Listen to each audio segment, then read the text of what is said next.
प्रिय छात्रों, मैं मोनिका मल्होत्रा अमृत इंडो कैनेडियन अकादमी की हिंदी विषय की अध्यापिका हूँ।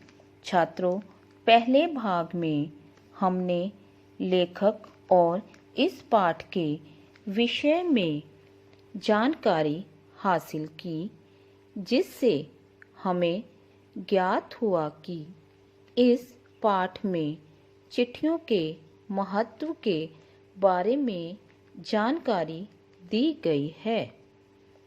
अब हम इस पाठ के विषय में विस्तार से पढ़ेंगे, जिसमें लेखक ने बताया कि पत्रों की दुनिया भी अजीबो-गरीब है और उसकी उपयोगिता हमेशा से बनी रही है।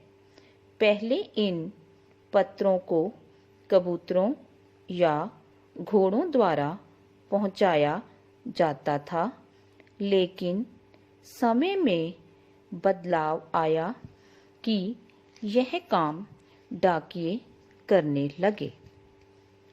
पत्र जो काम कर सकते हैं, वह संचार के आधुनिकतम मतलब नए जमाने के साधन नहीं कर सकते। पत्र जैसा संतोष फोन या एसएमएस का संदेश कहाँ दे सकता है। पत्र एक नया सिलसिला मतलब चलन शुरू करते हैं। राजनीति, साहित्य तथा कला के क्षेत्रों में तमाम विवाद मतलब झगड़ा और नई घटनाओं की जड़ भी पत्र ही होते हैं। दुनिया का तमाम साहित्य पत्रों पर केंद्रित मतलब आधारित है और मानव सभ्यता के विकास में इन पत्रों ने अनूठी मतलब अलग भूमिका निभाई है। पत्रों का भाव सब जगह एक जैसा है, नाम चाहे अलग अलग हैं।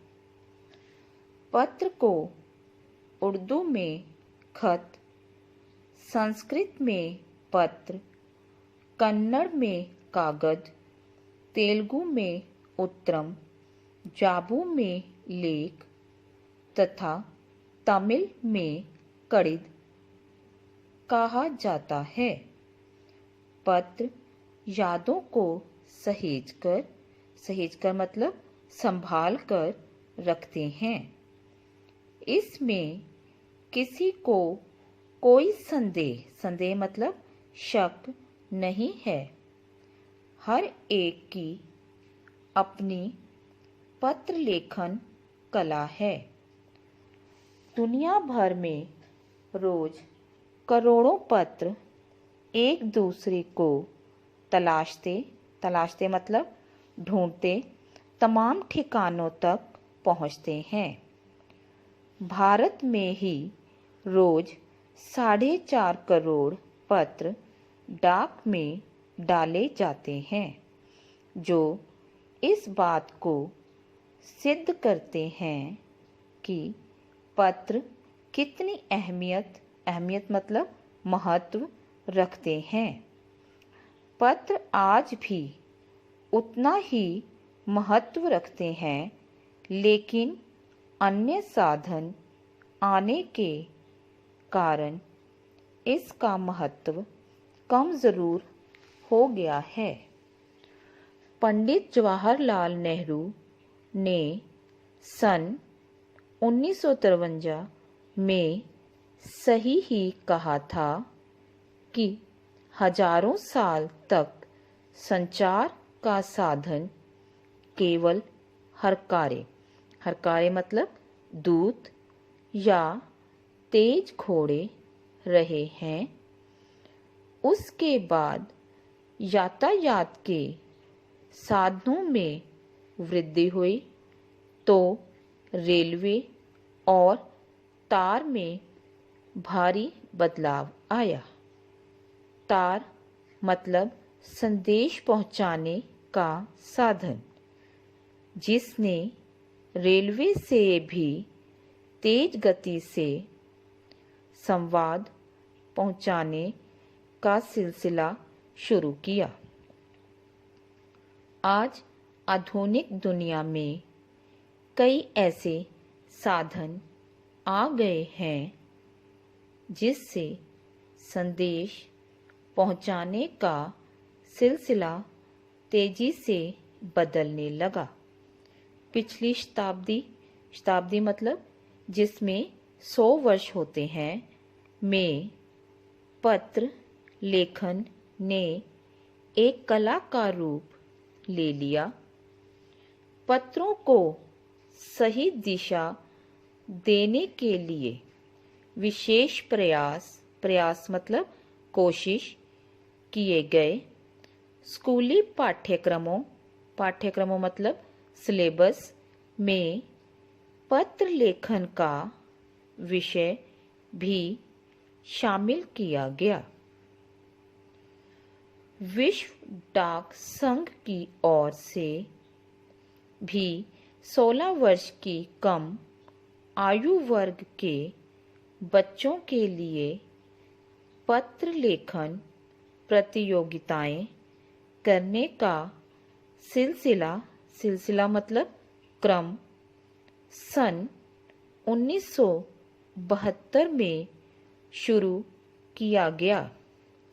यह सही है कि खास तौर पर बड़े शहरों और महानगरों में संचार साधनों के तेज विकास तथा अन्य कारणों से पत्रों की आवाजाही प्रभावित हुई है, पर देहाती मतलब गांव की दुनिया आज भी चिट्ठियों से चल रही है। फैक्स, ईमेल, टेलीफोन तथा मोबाइल ने चिट्ठियों की तेजी को रोका है, पर व्यापारिक डाक की संख्या लगातार बढ़ रही है। जहाँ तक पत्रों का सवाल है, अगर आप बारीकी से देखें तो आपको ऐसा कोई नहीं मिलेगा जिसने पत्र ना लिखा हो या पत्रों का बेसब्री मतलब अधीरता से इंतजार ना किया हो। हमारे सैनिक पत्रों का उत्सुकता से इंतजार करते हैं। एक समय था जब लोग पत्रों का महीनों इंतजार करते थे, पर अब वह बात नहीं। यातायात ने दूरी बहुत घटा दी है। देश में ऐसे लोगों की कमी नहीं जो अपने पूर्वजों की चिट्ठियों को सहेज कर रखे हुए हैं। अगर आप जैसे संचार साधन होते तो पंडित नेहरू के पत्र उनकी पुत्री इंदिरा के नाम मिलते। तमाम महान हस्तियों की तो सबसे बड़ी यादगार उनके पत्र ही हैं। इसमें राष्ट्रपिता महात्मा गांधी का नाम सबसे आगे रखा जाता है। तमाम पत्र देश, काल और समाज को जानने समझने का असली पैमाना है। महात्मा गांधी के पास दुनिया भर से तमाम पत्र केवल महात्मा गांधी इंडिया लिखे आते थे।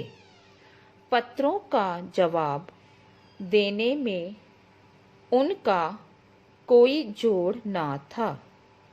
कई लोगों ने तो उन पत्रों को फ्रेम कराकर रखा है। ये है पत्रों का जादू।